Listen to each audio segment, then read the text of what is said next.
अस्सलामुअलैकुम रहमतुल्लाहि व बरकातुहू।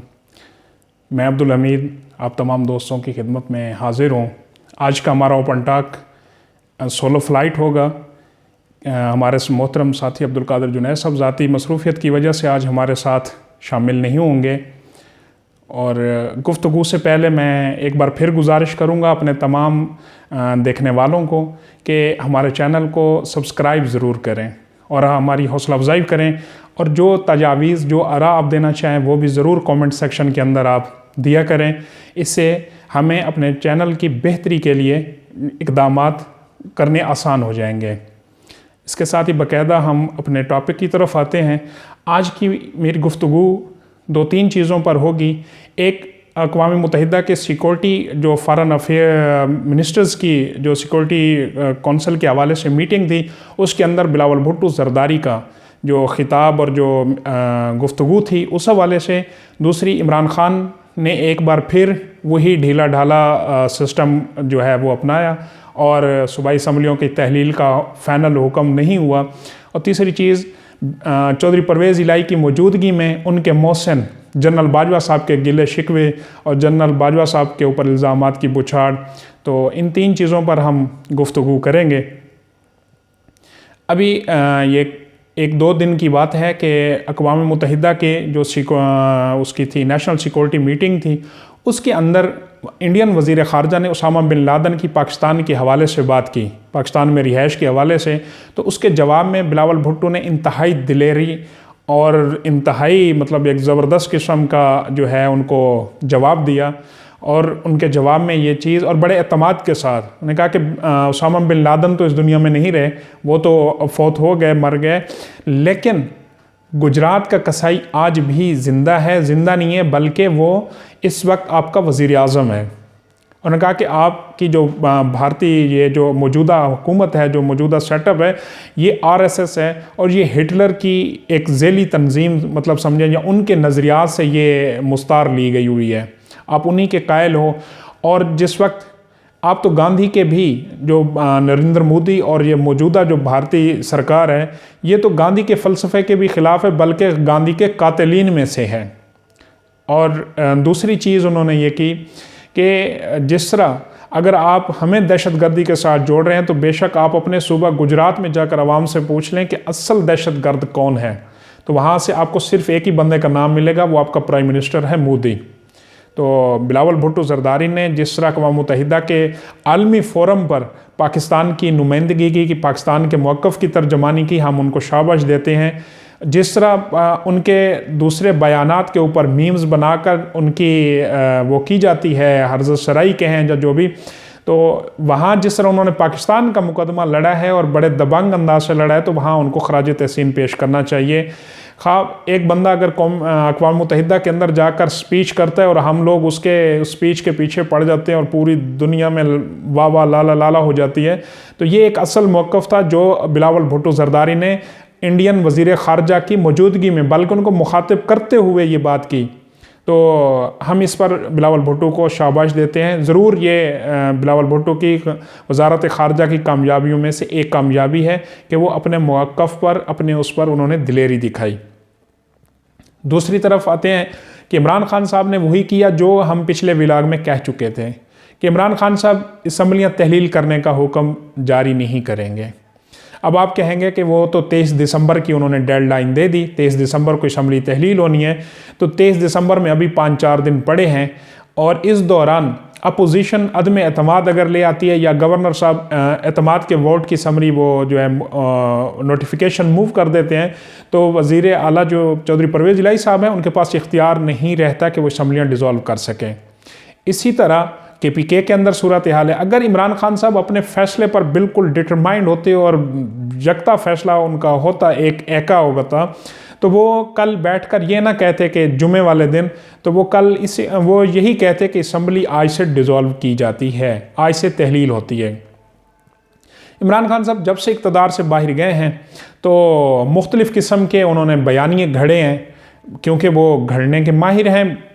झूठ, फ़रेब ये उनका बिकता है। पाकिस्तान की वो एक ऐसी सेलिब्रिटी है, सियासी तो है नहीं, सेलिब्रिटी है कि जिनका झूठ बहुत बिकता है, और बिकता भी उस तबके के अंदर है जो ख़ुद को इंतहाई टैलेंटेड, पढ़ा लिखा, एजुकेटेड कहलाता है। तो इमरान खान साहब ने कल परवेज़ इलाही साहब की मौजूदगी में फिर जनरल बाजवा साहब के ऊपर बुछाड़ की, और उन्होंने कहा कि मेरी हुकूमत गिराने का ज़िम्मेदार जनरल बाजवा है और मेरी हुकूमत जनरल बाजवा ने गिराई है।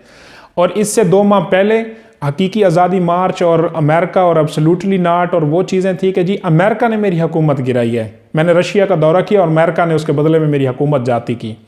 तो अंदाज़ा लगाइए कि इस शख्स का।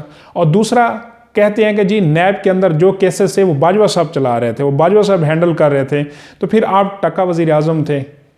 फिर उसी के साथ ही एक इजाफी बयान कि जी मैंने इसलिए उनके ख़िलाफ़ बात नहीं की, वो आर्मी चीफ थे।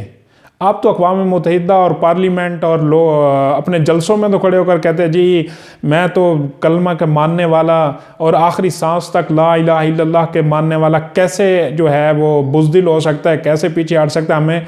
तो आज आप कौम के सामने कहा जी मैं तो इसलिए उनके ख़िलाफ़ नहीं बोलता था कि वो आर्मी चीफ थे। तो ये तो आपकी बहादुरी की और ये आपके जो हमें कहा कि जी ना झुकने वाला ना बिकने वाला, पाकिस्तान क्या पूरी उम्मत मुसलमान का एक ऐसा लीडर है, तो क्या खाक फिर आप अमेरिका के सामने किस तरह टिकते, फिर आप बाकी जो ममालिक हैं, जो साम्राज्य हैं, उसके ख़िलाफ़ आप क्या जिहाद करते। क्या आप एक अपने आर्मी चीफ जो आपके महताज था उसके आपको पता चल गया था कि वो गलत आदमी है, तो आप उसके ख़िलाफ़ एक्शन नहीं ले सके, और कौम को आप लेकर निकले हुए हैं जी आज़ादी मार्च, हकीकी आज़ादी। तो इतना तो आपके उसके अंदर जो समझ आ गई कि जो आप इतने बहादुर हैं। आपकी बहादुरी की मिसाल पहले भी कौम के सामने थी, लेकिन फिर भी मैं वही कहता हूँ कि आपका झूठ बिकता है, आपकी सेलिब्रिटी फ़ैन फॉलोशिप ऐसी ही है कि अल्लाह माफ़ करे। बहरहाल उनकी मर्ज़ी, जो आपके चाहने वाले हैं वो किस हद तक आपके साथ खड़े हैं, और आपके झूठ, आपका मकार, आपकी करप्शन, सारा कुछ जानते हुए भी, तो इस पर हम क्या कह सकते हैं। दूसरी चीज़, अब एक तरफ जनरल बाजवा साहब के ख़िलाफ़ आपने तोप खोली हुई थी, और साथ बैठा परवेज़ इलाही जो आपका वज़ीर आला है, जो आपका इत्तेहादी है, वो कहता है कि जी जनरल बाजवा जैसा नेक, जनरल बाजवा जैसा अजीम आदमी नहीं है, जनरल बाजवा हमारा मोहसिन है, जनरल बाजवा की वजह से हमने पंजाब की हुकूमत संभाली, जनरल बाजवा की ही वजह से हम आपकी तरफ आए। तो मेरे ख्याल में ये दोनों मुनाफिक हैं। जब एक बंदा साथ बैठा, और पिछले 1 हफ़्ता भी नहीं हुआ जब उन्होंने ये बयान दिया कि हम जनरल बाजवा के कहने पर इमरान खान के साथ खड़े हुए, तो मेरे ख्याल में परवेज़ इलाही साहब को चाहिए था कि जब बाजवा साहब के ख़िलाफ़ ये फायर खोल रहा था नियाज़ी साहब, तो उनको वहीं पर रोकते, या कम अज़ कम इतनी गैरत ज़रूर दिखाते कि आप मेरे मोहसिन के ख़िलाफ़ गुफ्तगू कर रहे हैं, मैं उठ के जा रहा हूँ। तो चौधरी साहब भी सीट के मुतवाले हैं, और ख़ान साहब के पास भी जब से कुर्सी गई है तो वो वैसे मुतवाले नहीं, वो तो किसी और लेवल में घूम रहे हैं। बहरहाल ये अच्छी तरह मालूम होना चाहिए कौम को कि ये इस तरह का ढोंग, इस तरह की तब्दीली, इस तरह के स्मार्टनेस के नारा लगाकर खान साहब ने पहले कौम को हाईजैक किया, नौजवानों को हाईजैक किया, एक तबके को हाईजैक करके अब जिस तरह का कहा जा रहा है जी नए इलेक्शन होंगे, असम्बली डिज़ॉल्व होगी और प्रेशर बढ़ेगा। अगर नए इलेक्शन हो भी जाते हैं, खान साहब जीत कर आते हैं, क्या 4 साल में खान साहब ने कौन सा ऐसा कारनामा सर अंजाम दिया था कि जो आज कौम के सामने रखा जाए। मैं आपके साथ खड़ा होने को तैयार हूँ, लेकिन आप अपने 4 साल में वो कारनामा बताएं। आप तो खुद कह रहे हैं कि मैं तो बेख्तियार वज़ीर आज़म था। अगर आप बेख्तियार वज़ीर आज़म थे तो आपको फिर कुर्सी के जाने का गम क्यों है? फिर आप मुल्क के अंदर फसाद, अनारकी और इसके पीछे क्यों भाग रहे हैं? जब आप बेख्तियार थे तो आप उसी वक्त सीट को लात मारते और उस टाइम मुतालबा करते इलेक्शन का। आप उस वक्त कौमी असम्बली डिज़ॉल्व करते जब आप वज़ीर आज़म थे, जब आपके इख्तियार में था। आज आप दूसरों की हुकूमत गिराने के तुले हो। चलो चौधरी साहब को कुछ दिन करने दें हुकूमत, जब वो कह रहे हैं आपसे, लेकिन आपको है जी, अगर आप इसी तरह के बेख्तियार थे, जनरल बाजवा साहब आपको इंटरप्ट कर रहे थे और आपकी हुकूमत नहीं चल रही थी, आपके जिस तरह आप NRO नहीं दूंगा ये सारे नारे जब आप मार रहे थे, तो उस वक्त आपने क्यों नहीं कौमी असम्बली डिज़ॉल्व की?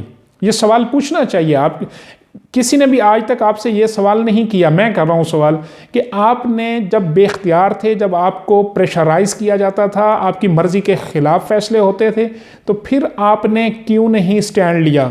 फिर आपने क्यों नहीं असम्बली डिज़ॉल्व की? आज आप इसलिए असम्बली डिज़ोल्व करा रहे हैं कि आपके सर पर ताज नहीं है, तो आप चाहते हैं कि कोई और भी ये ताज ना पहने। बहरहाल आपकी असम्बली डिज़ोल्व करने से वफाक कायम रहेगा। दूसरी चीज़, एक अहम पॉइंट ये है कि एक तो अदम एतमाद आ जाएगी अपोजिशन की तरफ से, दोनों सूबों में आ सकती है, बल्कि पंजाब में रेडी है। और दूसरी चीज़, सदर का जो इलेक्टोरल कॉलेज है वो टूट जाएगा। जब असम्बली तहलील हो जानी है तो सदर के पास जो इलेक्टोरल कॉलेज है वो भी आपका टूटेगा, वहाँ से भी आप हाथ धोएंगे। इन दो सूबों से तो आप हाथ खुद ही धोने वाले हैं। बहरहाल जहाँ इतने बड़े पार्टी के वफादार खान साहब को नहीं समझा सके, तो हम तो वैसे भी उनके एंटी शुमार होते हैं, हमारी बातों से क्या कोई समझेगा। तो हमें यही खैर खाई है, मुल्क के अंदर इस्तेहकाम हो, सियासी इस्तेहकाम हो। 2-4 माह रह गए हैं, 4 माह रह गए इलेक्शन में से 5 माह, तो इनको गुजरने दिया जाए और नेक्स्ट जो मैंडेट के साथ आता है उसे आना दिया जाए। खान साहब की दोबारा इदारों को इन्वॉल्व करने की दरख्वास्त और ये ला ले। और वहीं पर हमें ये भी है कि खान साहब क्योंकि नाअहली के बहुत करीब पहुंच चुके हैं, उसमें तोशा खाना भी है, उसमें टेरियन केस भी है, और उसके अंदर बाकी जो केसेस हैं वो भी अब पेंडिंग जो पड़े हैं, हेलीकॉप्टर केस है जी, मालम जब्बा है जी, BRT है जी, सारे वो खान साहब की तरफ ही जाएंगे क्योंकि खान साहब के करीब ही उसके अंदर इन्वॉल्व हैं। खान साहब ने भी एक गैंग पाला हुआ था जो बनी गाला से लेकर पेशावर के दारुल हुकूमत तक वो बैठा हुआ था। तो इसीलिए खान साहब को ये जल्दी है कि ये हुकूमतें डिज़ाल्व हों, इलेक्शन हों और इसी उसके अंदर मैं किसी तरह बच जाऊं। बाकी ये कोई मुल्क खैर खाई या वो नहीं है, वो हम 4 साल में आपके देख चुके हैं। पहले ये इसलिए ज़रूर कहा जाता था कि जी इनको मौका देना चाहिए, वो कौन सा कभी हुकूमत में आए। अब आपको हुकूमत मिल चुका है। अब आपने जिस तरह कौम को वो लफ्ज़ इस्तेमाल ने वो बनाया और जी डेयरी लेकर निकले, तो वो डेयरी वाला तो अब समझ आ रही, जिस तरह डेयरी लेकर आप बनी गाला गए हैं, उस डेयरी के अंदर मेरे ख्याल में तो वो डेयरी थी जिसके अंदर लिस्ट थी कि जितना कुछ गया और कुछ बच तो नहीं गया वज़ीर आज़म हाउस में, वो वाली डेयरी थी। सामान बहरहाल कौम यूथ को क्या समझ थी कि क्या क्या बनी गाला जाता रहा। यही वजह थी कि बुशरा बीबी को इनाम साहब को निकालना पड़ा, और इनाम साहब अब बता रहे हैं कि जी जिस तरह मुझे निकाला गया, अल्लाह खैर करे। अल्लाह पाक पाकिस्तान की बेहतरी के लिए हमें जो है मुत्तहिद होने की, पाकिस्तान की बेहतरी की सोचने की वो दे। जिस तरह के हालात हैं, जिस तरह आलमी महंगाई हो रही है, जिस तरह पाकिस्तान के अंदर आम आदमी पिस रहा है, जब तक हम पॉलिटिकली स्टेबल नहीं होते, जब तक एक टेबल पर बैठकर हम अपने जो प्रायोरिटीज़ हैं वो तय नहीं करते, उस वक्त तक यही हाल होता रहेगा। इन्हीं गुजारिशात के साथ अल्लाह हाफिज़।